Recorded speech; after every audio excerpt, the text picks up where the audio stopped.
aí, depois de assistir o vídeo, devem ter aparecido algumas coisas aí, vocês devem ter repensado talvez alguns conceitos, né? Coisas que nem sempre a gente é ensinado ou que a gente para pensar. Claro que é um vídeo divertido e tudo mais e trata de alguns conceitos importantes, mas de uma maneira mais leve. O próprio texto que está sendo retratado nesse vídeo, ele fala com muito mais detalhes tudo o que aconteceu, né? Traz as fontes e tudo mais. Esse material também está disponível para consulta. Mas eu gostei de começar a disciplina com esse texto e com esse vídeo para a gente parar para pensar um pouquinho a respeito da cidade e como que a cidade é do jeito que é, né? Então, claro, dentro da área do planejamento urbano, a gente poderia ver toda uma questão mais conceitual, dos conceitos mesmo, do que é desigualdade, o que é segregação, a produção social do espaço, entendendo que a cidade ela não surge de repente, ela é produzida, ela tem todo um contexto, que a ocupação desse espaço na cidade acontece por determinados motivos, né? Não é nada por acaso. Mas em vez de a gente ficar só discutindo teoria, eu pensei em trazer para vocês alguns pontos que têm a ver com o vídeo que a gente acabou de assistir e em que eu pretendo provar para vocês, né, que a questão da sustentabilidade está intimamente conectada com a forma como a nossa cidade se desenvolveu. Talvez vocês tenham percebido algumas semelhanças ali entre coisas que foram faladas no vídeo a respeito das cidades brasileiras com cidades de todo o mundo, com cidades da América Latina ou mesmo de outros continentes, né? E a questão é que no sistema em que a gente se encontra, em que o nosso principal objetivo e a nossa necessidade para desenvolvimento é a questão do capital, né? A gente está no mundo capitalista, surge uma questão importante que é o que eu quero fazer com aquela minha propriedade de terra. Eu tenho a propriedade de terra porque eu pretendo morar nela, porque eu pretendo produzir um alimento para minha subsistência ou porque eu quero ter uma reserva financeira, né? Então, eu acho que esse é o primeiro passo, o primeiro ponto que eu acho importante trazer do vídeo que vocês assistiram para a aula de hoje, porque é fundamental entender que a cidade ela existe num contexto muito diferente porque a propriedade de terra serve como uma reserva financeira. Certo? Se não fosse assim, a cidade seria diferente. Então, para isso, eu vou usar o termo de valor de uso e valor de troca, só para que vocês, o dia que ouvirem falar desse conceito, que é um conceito muito, muito presente nas ciências sociais, vocês entenderem do que se trata. Basicamente, é aquela diferença que acontece no Brasil em 1850 com a Lei de Terras, que a gente viu no vídeo. O que acontece com a Lei de Terras? Até então, o que representava a riqueza não era o tamanho da propriedade, a quantidade de terras que eu tenho. Era, sim, a minha capacidade produtiva. Claro que essa produção era com base numa mão de obra escrava, né? Tem N questões aqui que poderiam ser discutidas, mas o fato é que ter a propriedade significava conseguir produzir uma quantidade maior de produtos agrícolas na época, né?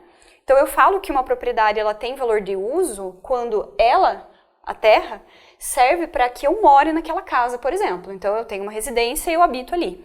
É valor de uso.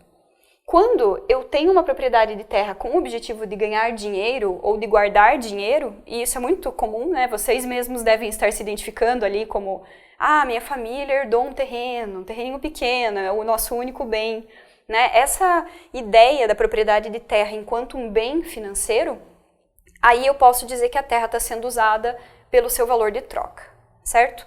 Então, quando uma família mora numa edificação ou mora num terreno e aquilo é a única coisa que ela não tem outros bens, outros terrenos, a maior importância daquele espaço é o local, é a possibilidade de moradia que aquele espaço traz.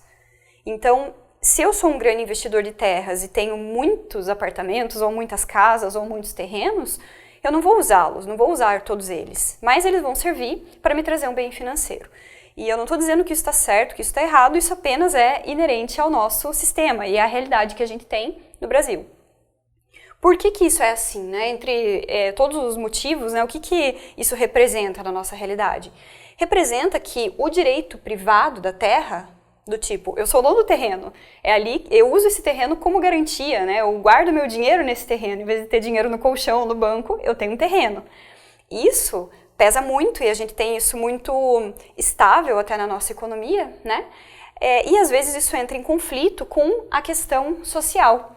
com o que eu quero fazer com o meu terreno, por exemplo, deixá-lo vazio, não fazer nada com ele, e o que seria bom para a sociedade ao meu redor, para a cidade ao meu redor. Muitas vezes, para o investidor ou para o dono de terreno, que nem precisa ser uma pessoa cheia de terrenos, pode ser uma família que só tem 2 terrenos ali, mas não tem condições financeiras de arcar com uma construção, com um investimento, fazer um prédio naquele terreno. Ela só tem o terreno, é uma herança que veio há anos e anos na família. Essa pessoa, ela não tem condições hoje, ela não tem interesse de construir nada naquele terreno. Mas o fato é que para a cidade ao redor, aquele terreno vazio, ele representa um problema. Seria muito mais interessante se esse terreno estivesse sendo usado para alguma coisa.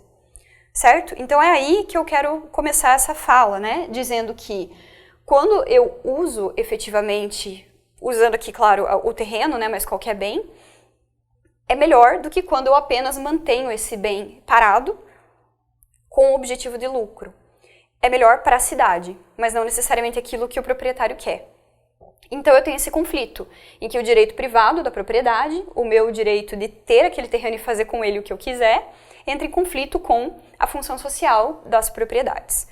Então, o direito privado de terras e essa ideia de que eu sou o dono, eu posso fazer o que eu quiser com o terreno, surge desde que a propriedade de terra, desde que a terra se tornou propriedade de fato. Mas a noção, a ideia, o conceito de função social da propriedade surgiu apenas com a nossa Constituição de 88. Então, isso está, né, falado naquele vídeo que foi assistido por vocês, que em 88 eu tenho a inserção desse termo, função social da propriedade, na Constituição. E foi só no Estatuto da Cidade, 13 anos depois, né, em 2001, que essa função social da propriedade se tornou uma obrigatoriedade. E aí é que os conflitos começam a ficar ainda mais intensos. Porque se eu sou dono de um terreno e a cidade me diz que aquele terreno não pode estar vazio, mas eu quero deixá-lo vazio, quem que vence essa briga, né? Quem que decide?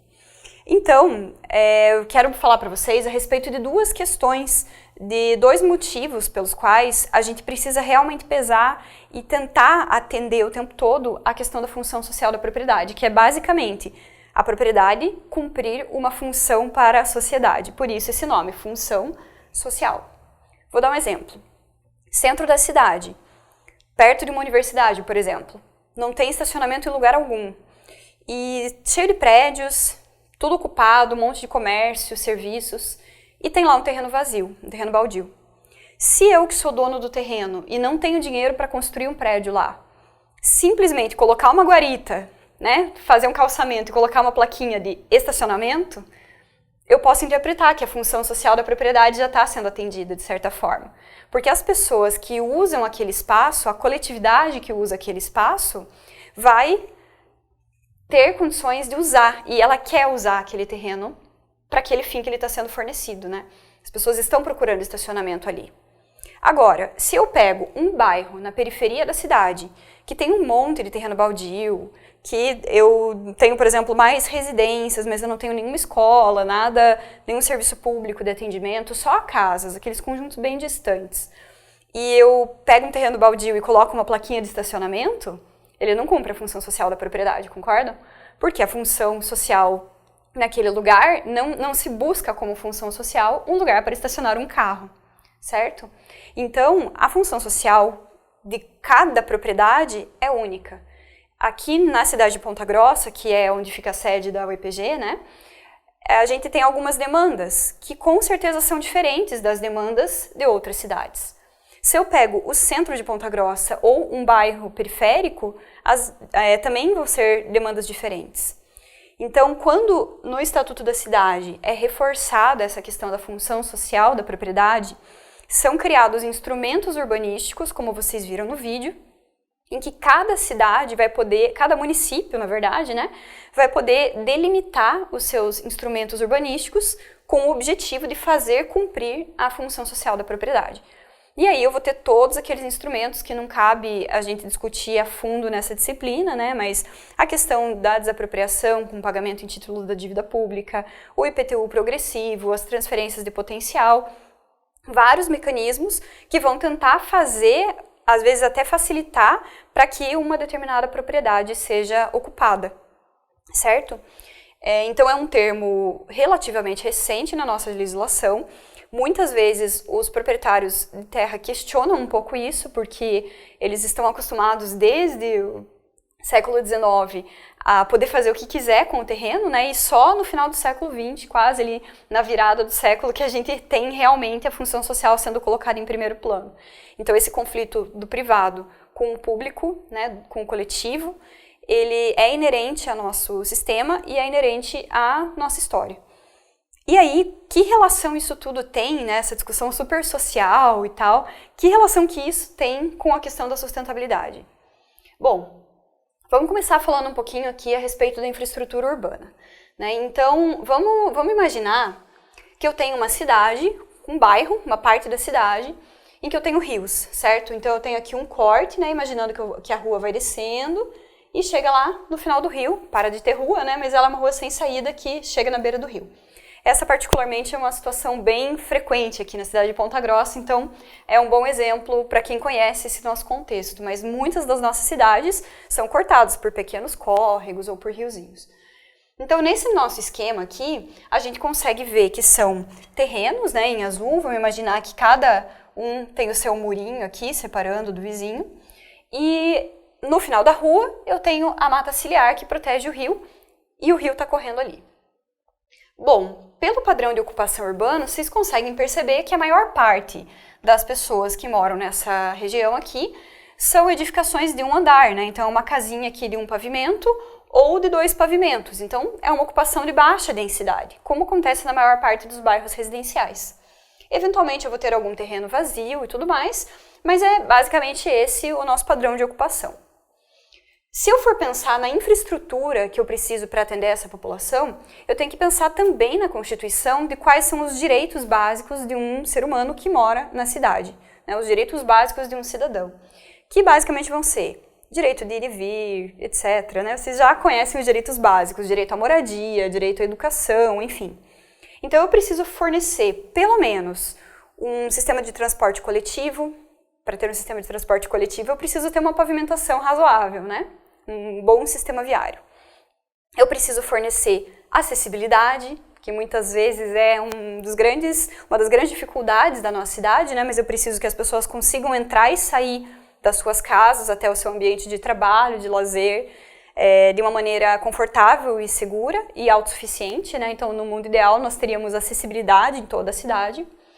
Nós temos a necessidade de fornecer para essas pessoas energia, saneamento básico, né? Lembrando que o saneamento básico vai ser ali o fornecimento de água potável, a coleta de resíduos, a coleta do esgoto ou os efluentes, a drenagem urbana, né? Então tudo isso precisa ser satisfeito para todas as pessoas que moram na cidade, fornecimento de energia, enfim, toda essa infraestrutura que permite que uma pessoa viva dignamente na cidade.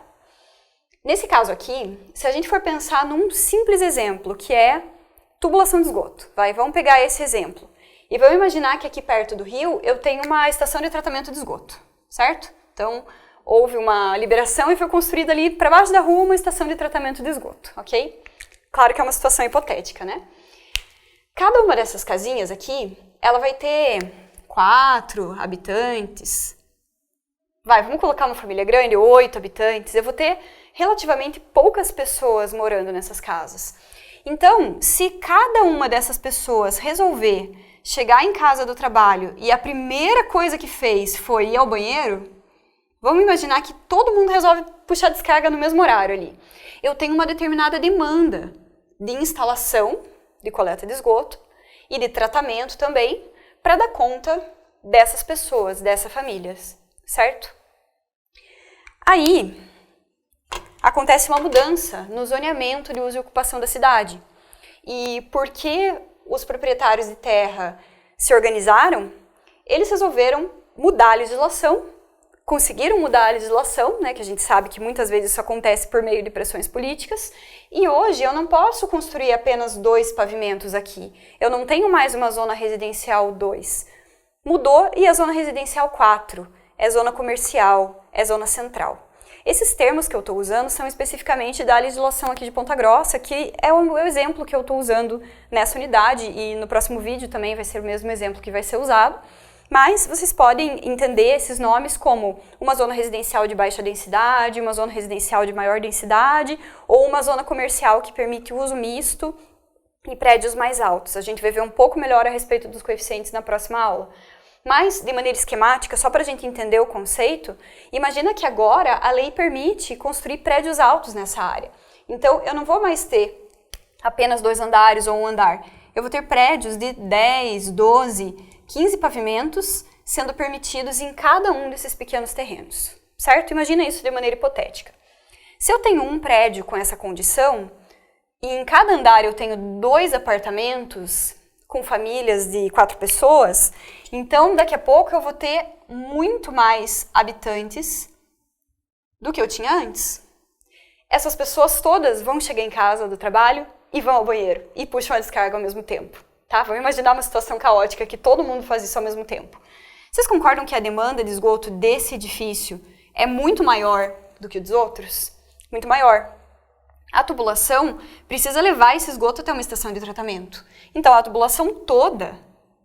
Claro que isso aqui é só um esquema, né, gente?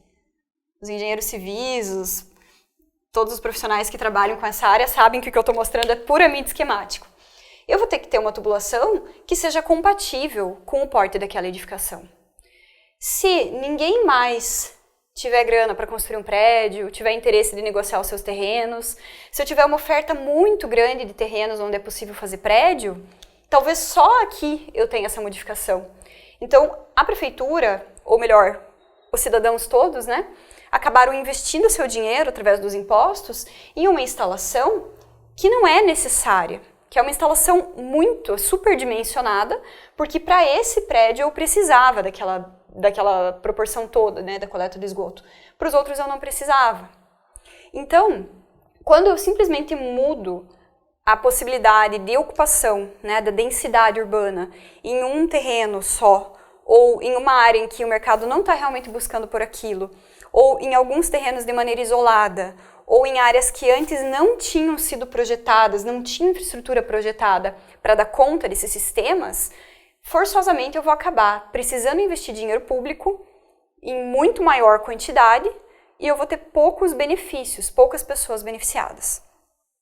Se realmente todo mundo aqui fizesse edificações como o zoneamento permite e todos ocupassem o máximo possível do potencial construtivo, aí eu estaria aproveitando de fato essa instalação que eu fiz. Então, repito, isso é esquemático, né? É claro. E como é apenas um esquema, vamos pensar num segundo exemplo. Pensa no transporte coletivo ou mesmo na pavimentação, no trânsito, que é uma coisa muito visível para nós, né? A demanda energética, por exemplo, o próprio sistema de coleta de resíduos, às vezes a gente não para muito para pensar quando simplesmente anda na rua. Mas, quando a gente anda na rua, a gente percebe o trânsito, né? Imagina que essas famílias todas que moravam nas casinhas que estavam aqui primeiro, todas elas tinham um carro, ou talvez não tivesse carro, ou tivesse 2 carros. Vocês concordam que, de repente, eu tenho uma demanda por veículos muito maior? Vamos pensar numa situação que ninguém tem carro. Eu tenho 8 pessoas indo pegar o ônibus e, de repente, aqui o vizinho do lado, eu tenho 80 pessoas indo pegar o ônibus. Né? Então, essa proporção de pessoas que têm a necessidade de se deslocar de um lugar para o outro, a proporção de energia elétrica que vai ter que ser fornecida para as residências, a proporção de lixo que vai ser gerado por cada um desses habitantes ou dessas edificações por terreno, tudo isso vai impactar muito mais se eu tiver mudanças de zoneamento buscando simplesmente satisfazer o lucro do dono do terreno. Né? Então, é isso. A cidade, a nossa forma de crescimento, de evolução, muitas vezes ela pressupõe aumento de densidade. Eu não sou uma arquiteta contrária à construção de edifícios, né? Não é essa a questão. Mas se eu tenho infraestrutura suficiente para uma determinada densidade e o plano diretor ele é elaborado pensando nessas capacidades, né? De quanto de pessoas eu consigo colocar aqui com a infraestrutura que eu tenho, é muito irresponsável eu simplesmente mudar a quantidade de pessoas que podem ir para lá de uma hora para outra.